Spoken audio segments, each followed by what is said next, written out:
Hello everyone, this is Priyanshu Ranjan, MBBS first professional year IGMS Patna. इस video में guys हम लोग डिस्कस करेंगे दो टॉपिक्स के बारे में। पहला फ्री एग्जिट के बारे में। काफी लोगों का क्वेरी आया था मेरे पास इंस्टाग्राम पे, यूट्यूब के कमेंट सेक्शन में, तो मैंने दोनों जगह स्टूडेंट्स को रिप्लाई कर दिया था, लेकिन एक वीडियो के थ्रू भी एक डिस्कशन कर लूंगा आप सभी के साथ अभी। और साथ में मैं ये भी डिस्कस कर लूंगा कि कौन कौन से स्टूडेंट्स हैं जो कि एलिजिबल रहेंगे चॉइस फिलिंग के लिए। मीन्स राउंड 2 का जो भी चॉइस फिलिंग होने वाला है उसमें कौन कौन से स्टूडेंट्स जो है वो एलिजिबल रहेंगे। तो बिना देरी के वीडियो को स्टार्ट कर लेते हैं। चैनल पे अगर आप नए हैं तो चैनल को सब्सक्राइब करना मत भूलिएगा, लाइक का बटन को प्रेस करना मत भूलिएगा। आपके एक लाइक और एक सब्सक्राइब से मुझे काफी मोटिवेशन मिलता है आपके लिए और भी इन्फॉर्मेटिव वीडियोस को लाने के लिए। तो सबसे पहले बात कर लेते हैं फ्री एग्जिट के बारे में। तो सबसे पहले ऑल इंडिया कोटा का फ्री एग्जिट का बात कर लेते हैं। तो देखिए, ऑल इंडिया कोटा का जो फ्री एग्जिट है उसका सिंपल सा यही रूल है कि अगर आपको राउंड 1 में कोई भी कॉलेज अलॉट होता है और अगर आप उस कॉलेज में जाकर के रिपोर्टिंग नहीं करते हैं, ना ही आप अपग्रेड करते हैं, ना ही आप कॉलेज में जाकर एक्सेप्ट करते हैं कॉलेज को, तो आपका जो 10,000 का जो सिक्योरिटी डिपॉजिट अमाउंट था वो आप सभी को रिफंड कर दिया जाएगा। तो इस साल से बीसीईसीई ने अपनी यूजीएमएससी की काउंसिलिंग में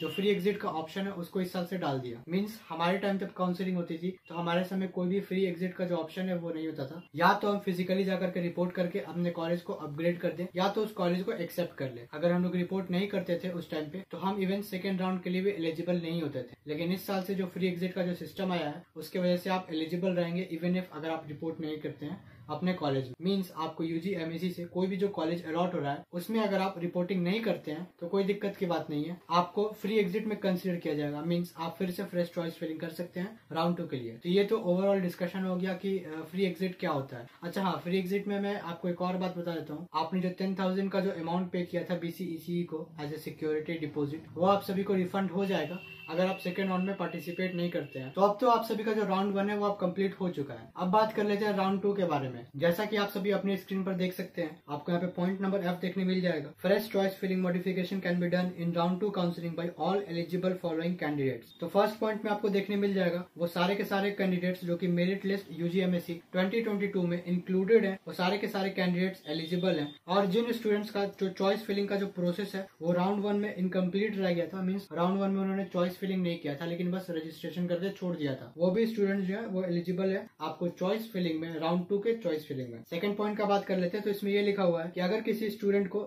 सीट मिल जाता है राउंड 1 के काउंसिलिंग में लेकिन वो क्या करता है, फ्री एग्जिट कर लेता है, तो अगर वो फ्री एग्जिट कर लेगा तो वो भी एलिजिबल नहीं है चॉइस फिलिंग के लिए। इसके बाद बात कर ले थर्ड पॉइंट के बारे में। तो थर्ड पॉइंट में लिखा हुआ है कि अगर उसे सीट मिल गया राउंड 1 में और उसने अपग्रेडेशन यस और नो वहाँ पर क्लिक भी कर लिया, मीन्स यस कर लिया या नो कर लिया, लेकिन वहाँ पर रिपोर्ट नहीं किया अपने रिपोर्टिंग सेंटर पे, तो वो भी स्टूडेंट एलिजिबल है अपने चॉइस फिलिंग के लिए। मीन्स यहाँ पे वो भी चॉइस को फिलअप कर सकता है सेकेंड राउंड के काउंसिलिंग में। फिर फोर्थ पॉइंट में ये लिखा हुआ है कि वैसे स्टूडेंट्स जिन्हें सीट अलॉट हो गया राउंड 1 काउंसिलिंग में और उन्होंने अपग्रेडेशन यस भी दे दिया और साथ में जाकर के वहाँ पे डॉक्यूमेंट वेरिफिकेशन भी करा लिया अपने राउंड 1 काउंसलिंग में ही, तो उन स्टूडेंट्स को स्वैप ऐड अप चॉइसेस का जो ऑप्शन है, मीन्स आप अपने चॉइसेस को मॉडिफाई कर सकते हैं, आप अपने चॉइसेस को ऐड कर सकते हैं, लेकिन आप अपने चॉइसेस को रिमूव या डिलीट जो है वो नहीं कर सकते हैं राउंड 2 के चॉइस में। तो इस बात का आप ख्याल कीजिएगा। मीन्स आप अपने चॉइसेस को रिमूव नहीं कर सकते। अगर आपने कोई कॉलेज राउंड 1 के काउंसलिंग में डाल दिया है तो आप उस कॉलेज को रिमूव नहीं कर सकते हैं। हाँ, हो सकता है आप उस कॉलेज को नीचे कर दे, डाउन कर दें और दूसरे कॉलेज को ऊपर कर दे, तो ये आप पर डिपेंड करता है। मीन्स आप मॉडिफाई कर सकते हैं, अप एंड डाउन कर सकते हैं, लेकिन आप डिलीट नहीं कर सकते, आप ऐड भी कर सकते हैं। लास्ट पॉइंट में आप ये भी देख सकते हैं, पॉइंट नंबर 6 है, who have not been allotted any seat in round 1 counselling. Means जिन स्टूडेंट्स को राउंड 1 काउंसलिंग में कोई भी सीट अलॉट नहीं हुआ है वो भी एलिजिबल है राउंड 2 के काउंसलिंग में पार्टिसिपेट करने के लिए। तो होप सो आप सभी का जो डाउट होगा चॉइस फिलिंग के रिगार्डिंग या फ्री एग्जिट के रिगार्डिंग, वो सारा डाउट आप सभी का क्लियर हो गया होगा। और अगर आपके पास इसके अलावा भी कोई डाउट है तो आप कमेंट कर सकते हैं यूट्यूब के कमेंट सेक्शन में, या फिर आप मुझे इंस्टाग्राम पे पर्सनली डीएम कर सकते हैं। आपको इंस्टाग्राम का जो लिंक है वो मेरे डिस्क्रिप्शन बॉक्स में आपको देखने मिल जाएगा। अभी थोड़ी सी जो वीडियो की फ्रीक्वेंसी है वो कम रहेगी क्योंकि 15 तारीख से हमारा प्री यूनिवर्सिटी स्टार्ट हो रहा है, तो वीडियो की जो थोड़ी फ्रीक्वेंसी है वो बस कम रहेगी। लेकिन आप सभी अपना जो डाउट्स है वो पूछते रहिएगा यूट्यूब के कमेंट सेक्शन में। मैं कोशिश करूंगा कि आप सभी को मैं रिप्लाई कर दूं यूट्यूब के कमेंट सेक्शन में। That's all for this video guys. Thank you so much guys and take care.